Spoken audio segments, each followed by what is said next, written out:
أنا سمير خالد، دفعة مستر طارق 2021، وبقول لكم يا طلاب الأسطورة ما تخافوش، هتفرحوا قريب إن شاء الله. دفعة 2023. أنا إسراء، كنت دفعة 21، وعارفة إنكم خلاص دلوقتي انتوا جبتوا آخركم وتعبتوا، بس والله العظيم خير إن شاء الله وانتوا قدها. وبما إني بتكلم عن الجيش الأسطورة لأن أنا كنت واحدة منهم، فوالله والله ده أسهل امتحان حرفيا هيعدي عليكم في الثانوية العامة كلها، وده طبعا بفضل مستر طاهر. فعايش رجالة وخلاص هانت والله، وربنا معاكم إن شاء الله. اخواتي، معاكم احمد سعيد دفعه 2018 من الصفار. احب اقول لكم شدوا حالكم كلها يومين تخش الماده ان شاء الله بيبقى في شوال. بالتوفيق ان شاء الله وربنا معاكم كده يا رب. وفعلا تعدى كتير ما كانش غير قليل، فربنا يكرمكم يا رب كده ان شاء الله وينصركم. واحب اقول لكم انكم معاكم فعلا اخ قبل ما هو استاذ ليكم، زي ما هو كان اخ لينا برضه.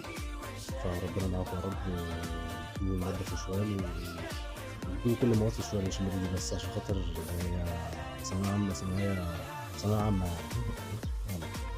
ربنا معاك. السلام عليكم ورحمة الله وبركاته. ازيكم عاملين ايه؟ دفعة الأسطورة، دفعة 2023. معاكم علي عباس أحمد، دفعة 2021، دفعة التابلت المعروفة.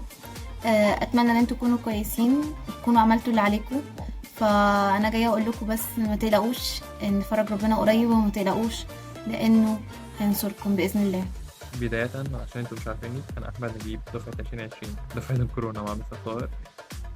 جاي لكم المسافرة اقول لكم انه رب الخير والله لا يأتي الا بالخير، والله بجد ما تخافش، كله خير وكل اللي هيحصل خير. لكن ولا يكلف الله نفسا الا وسعها، انت بس اعمل عليك والله خير. أنا خالد وليد محمد، دفعة 2021، دفعة الأسطورة طبعا. أنا عايز أقول لكم إن مفيش حاجة صعبة والحلم مش بعيد، وربنا معاكم ويوفقكم.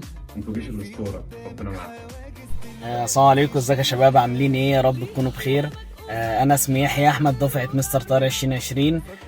ربنا يوفقكم يا رجاله يا رب، وتعرفوا تحلوا باذن الله في الامتحان. وطبعا مستر طارق توقع الامتحان كله بتاع 2020 يعني. ف... فانت حاول طبعا تعمل اللي عليك وتسيب الباقي على ربنا. وعايز افكرك بحاجه، طبعا اوعى تنسى كلام مستر طارق لما يقول لك ركز على دي او ما تركزش على دي. مستر طارق ما شاء الله يعني هو خبرة في الموضوع، واكيد عارف ايه اللي جاي وايه اللي مش جاي. ربنا يوفقكم جميعا يا رب، وباذن الله تطلعوا جميعا مكبورين الخاطر. سلام. وعايز افكرك بحاجة، الامتحان باذن الله يعني اكيد سهل ان انت تجيب فيه درجة كويسة، او باذن الله ربنا يكرمك كده وتقفل فيه ان شاء الله. يا جماعة يعني انتوا كلكم تفرحوا اهلكم، وان شاء الله تفرحوا نفسكم، يعني هي فرحة الاهل بتبقى اول حاجة طبعا. ربنا يوفقكم جميعا يا رب. السلام عليكم ورحمة الله وبركاته. معكم كريم جمعة من محافظة المنيا، دفعة 23. ربنا يوفقكم إن شاء الله. فات الكثير ما متبقي إلا قليل، إن فرج الله قريب، وربنا يوفقكم.